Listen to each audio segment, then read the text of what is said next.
ارش channel کے ناظرین کی خدمت میں اکبر زاہد کا آداب۔ آپ سب کو یوم آزادی مبارک ہو۔ ہر سال جب یہ دن آتا ہے تو ہمارے دلوں میں مجاہدین آزادی کی یاد تازہ ہو جاتی ہے، جن کی بے پناہ قربانیوں کے باعث ہمیں یہ آزادی نصیب ہوئی ہے۔ آج ہم ان یادوں کو تازہ کرنے کے لیے ایک ایسی خاتون کا تذکرہ کرنا چاہتے ہیں جنہوں نے ہندوستان کی پہلی جنگ آزادی میں انگریزوں سے لوہا لیا تھا اور ان کے ایک جنرل میجر ہڈسن کو گولی مار کر ہلاک کر دیا تھا۔ یہ وہی میجر ہڈسن تھا جس نے بہادر شاہ ظفر کو گرفتار کرنے کے بعد ان کے 3 شہزادوں کو قتل کر کے ان کے سر ایک خان میں رکھ کر بہادر شاہ ظفر کے سامنے پیش کیے تھے۔ جنگ آزادی کی اس عظیم خاتون کا نام ہے بیگم حضرت محل، اور آج کا ہمارا یہ پروگرام بیگم حضرت محل کی زندگی کا احاطہ کرتا ہے۔ جنگ آزادی میں ویسے تو کئی خواتین نے حصہ لیا تھا، جن میں مسلم بھی تھی اور غیر مسلم بھی، لیکن ان تمام میں بیگم حضرت محل کا مقام کچھ اور ہی ہے۔ آئیے ہم دیکھتے ہیں کہ ہندوستان کی پہلی جنگ آزادی میں بیگم حضرت محل نے کیا کردار نبھایا تھا۔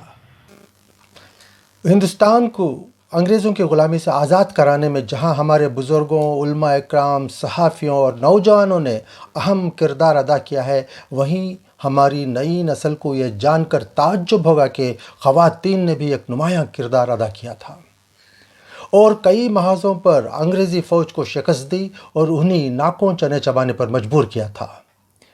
خاص کر پردہ نشین خواتین نے جو رول ادا کیا وہ ناقابل فراموش ہے۔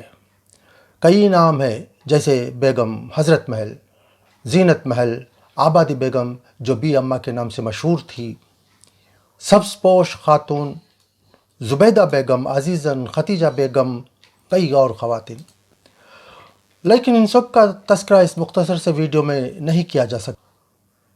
فی الحال ہم آج صرف بیگم حضرت محل کی قربانیوں اور انگریزوں کے ساتھ انہوں نے جو جنگ کی اس کا تذکرہ کرتے ہیں۔ حضرت بیگم محل کی شجاعت و جرأت بے حد مشہور ہے اور ان کی جنگی حکمت عملی، شجاعت اور بہادری کے خود انگریز مورخین معترف ہیں۔ حضرت بیگم محل نواب واجد علی شاہ کی سب سے چہیتی بیگم تھی، اور جب انگریزوں نے مکاری کے ساتھ اودھ پر قبضہ کر لیا اور نواب واجد علی شاہ کو کلکتہ جلاوطن کر دیا تو اس وقت بیگم حضرت محل نے فوج کی کمان سنبھالی۔ ان کا شمار ہندوستان کے اولین خواتین مجاہدین آزادی میں ہوتا ہے۔ انہوں نے پہلی جنگ آزادی میں ایک ایسے واحد قائد کے حیثیت سے اپنا نام درج کیا جس نے کبھی انگریزوں کے سامنے ہتھیار نہیں ڈالے تھے، اور اپنی جلاوطنی کے دور میں بھی وہ انگریزوں کے خلاف لڑتی رہی۔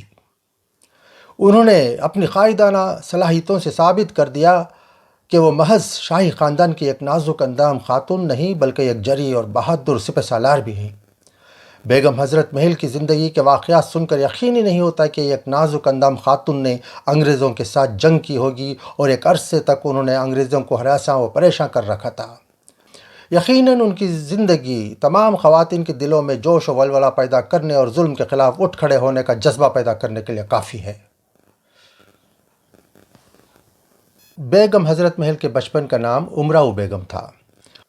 ان کی پیدائش 1820 کو فیض آباد میں ہوئی تھی۔ والد کا نام غلام حسین تھا۔ تاریخ میں ان کا اصلی نام محمدی بیگم درج ہے۔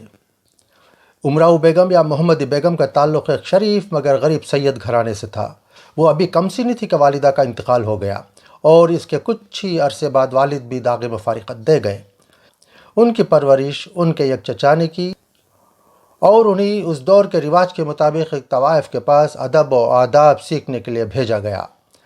اسی دوران انہیں شاہی حرم میں لے لیا گیا، جہاں انہوں نے آداب شاہی سیکھے، اور بہت جلد انہیں پری خانہ منتقل کر دیا گیا جو صرف اعلیٰ درجے کی خواتین کے لیے مخصوص تھا۔ یہاں انہیں مہک پری کا خطاب دیا گیا، جس کی وجہ یہ تھی کہ وہ جہاں سے بھی گزرتی تھی اپنے پیچھے خوشبوؤں کا ایک سیلاب چھوڑ جاتی تھی۔ نواب واجد علی شاہ نے ایک ایسے وقت میں اودھ کی حکمرانی سنبھالی تھی جب اودھ کے کئی علاقوں پر انگریز قابض ہو چکے تھے، تاہم لکھنؤ تک ان کی رسائی نہیں ہوئی تھی۔ انگریزوں کو ان کی ریاست ہتھیانے کے لیے کوئی بہانہ درکار تھا۔ چنانچہ لارڈ ڈلہوزی نے 1801 کی ٹریٹی کے تحت ملک کی کئی ریاستوں پر بدعنوانی اور انتشار کا الزام لگا کر ان پر قبضہ کر لیا تھا۔ اودھ کو بھی اپنی حکومت میں شامل کرنے کے لیے الزام لگایا کہ وہ باغیوں کا ساتھ دے رہی ہے، اور بالآخر 7 فروری 1856 کو لارڈ ڈلہوزی نے واجد علی شاہ کو اندرونی انتشار کا الزام لگاتے ہوئے جلاوطن کرنے کے احکامات جاری کر دیے۔ 11 فروری 1856 کو سلطنت اودھ کو ایسٹ انڈیا کمپنی میں شامل کر لیا گیا۔ نواب واجد علی شاہ تو کلکتہ چلے گئے، لیکن بیگم حضرت محل نے ہتھیار ڈالنے سے صاف انکار کر دیا اور باقاعدہ انگریزوں کے خلاف اعلان جنگ کر دیا۔ انہوں نے فوراً اپنے 10 سالہ اکلوتے بیٹے برجس قدر کو اودھ کا نواب ہونے کا اعلان کر دیا اور ریاست کا نظم و نسق اپنے ہاتھوں میں لے لیا۔ اس کے بعد انہوں نے انگریزوں کے خلاف جنگ کے لیے سپاہیوں کی عام بھرتی کا اعلان کیا۔ نواب واجد علی شاہ کی جلاوطنی کے بعد مایوس اودھ کے باشندوں کو اب ایک پرجوش قیادت مل گئی۔ بیگم حضرت محل نے خواتین کا بھی ایک فوجی دستہ تیار کر لیا تھا، اور اس طرح جنگ آزادی کی چنگاری میرٹھ اور دہلی کے ساتھ ساتھ اودھ میں بھی بھڑک اٹھی۔ خواتین نے بھی مردانہ لباس زیب تن کیا اور ہتھیار بند ہو کر انگریزوں سے لڑنے کے لیے میدان جنگ میں کود پڑی۔ بیگم حضرت محل بھی مردانہ لباس پہن کر سر پر پگڑی باندھے کبھی ہاتھی پر یا کبھی گھوڑے پر سوار ہو کر میدان جنگ میں کود پڑتی تھی۔ ان کے ہاتھوں میں شمشیر برہنہ ہوتی تھی اور وہ پرجوش نعرے لگاتے ہوئے انگریزی فوج پر ٹوٹ پڑتی اور صفوں کی صفیں الٹ دیتی تھی۔ وہ اتنی غضبناک لگتی تھی کہ دشمن ان کا سامنا کرنے سے کتراتے تھے اور بھاگ کھڑے ہوتے تھے۔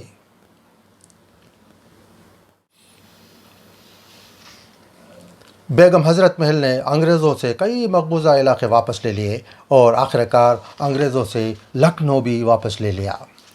یہ جنگیں 1 سال سے زیادہ عرصے تک چلی۔ اسی دوران تاریخ کا ایک اہم واقعہ رونما ہوا، جو یہ ہے کہ دہلی میں 20 ستمبر 1857 کو میجر ولیم ہڈسن نے بہادر شاہ ظفر کو گرفتار کر لیا۔ دہلی کو قبضے میں کرنے کے بعد میجر ہڈسن لکھنؤ کو دوبارہ اپنے قبضے میں لینے کے لیے لکھنؤ چلا آیا۔ وہ سمجھتا تھا کہ دہلی کو جس آسانی سے اس نے اپنے قبضے میں کر لیا تھا، لکھنؤ کو بھی قبضہ کرنا مزید آسان ہو جائے گا۔ لیکن میجر ہڈسن نے لکھنؤ پہنچنے کے بعد جب اس نے بیگم کھوٹی کا محاصرہ کیا تو محل سے اتنا زبردست حملہ ہوا کہ اس حملے میں بہادر شاہ کے بچوں کا قاتل یعنی میجر ہڈسن ہلاک ہو گیا۔ یہ 11 مارچ 1858 کا واقعہ ہے۔ اس طرح بیگم حضرت محل نے بہادر شاہ کے بچوں کے قاتل کا بھی انتقام لے لیا۔ میجر ہڈسن کی موت کے بعد انگریزوں نے اس وقت کے جدید ترین ہتھیارات سے لیس ایک فوج لکھنؤ روانہ کی، اور اس جنگ میں شکست کے باوجود بیگم حضرت محل نے خود سپردگی نہیں کی، بلکہ اپنے بیٹے برجیس قدر کو لے کر پہلے ہمالیہ کے جنگلات میں پناہ لی اور پھر نیپال چلی گئی۔ نیپال کے شہر کھٹمنڈو میں انہوں نے مستقل رہائش اختیار کی اور اسی مقام پر انہوں نے انتقال کیا اور یہیں ان کی تدفین بھی ہوئی۔ ان کا مقبرہ آج بھی نیپال میں موجود ہے۔ ناظرین، بیگم حضرت محل کی پرجوش داستان اب ہم یہیں ختم کرتے ہیں۔ بیگم حضرت محل کے علاوہ اور بھی کئی خواتین ایسے ہیں جنہوں نے جنگ آزادی میں حصہ لیا تھا۔ انشاءاللہ پھر کسی خصوصی رپورٹ میں ان کا تذکرہ بھی کیا جائے گا۔ تب تک کے لیے اکبر زاہد کو اجازت دیجیے۔ آداب۔